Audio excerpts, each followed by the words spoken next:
কাঁচা আম সংরক্ষণের viral video দেখলাম যে তেল লাগবে না, ভিনেগার লাগবে না, শুধু গরম পানি রুম টেম্পারেচারে আনার পরেই এই যে আমগুলো দিয়ে নুন হলুদ দিয়েই পানি দিয়েই বয়মে আটকায় রাখলে নাকি সারা বছর সুন্দরভাবে থাকবে, কচকচে থাকবে এবং ভালো থাকবে।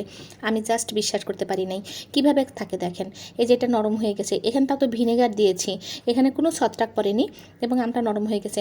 আর এটাতে কোনো ভিনেগার দেয়নি, মানে গরম পানিটাকে রুম টেম্পারেচারে ঠান্ডা করে তারপরে দিয়েছি। এই যে উপরে দেখেন কেমন ছত্রাক পড়ে গেছে 7 দিনের মাথায়। আমার খুবই ভালো লাগছিল, তবে দেখতে খুব সুন্দর লাগছিল, ডাইনিং টেবিলের সৌন্দর্যই মানে বেড়ে গেছিলো। তো আমি এখন কি করব, এই পানিটাগুলোকে ফেলে দিয়ে আমি ভিনেগার দিচ্ছি যে কতদিন ভালো থাকে দেখি। হ্যাঁ, এই যে দেখেন ছত্রাক পড়ে গেছে।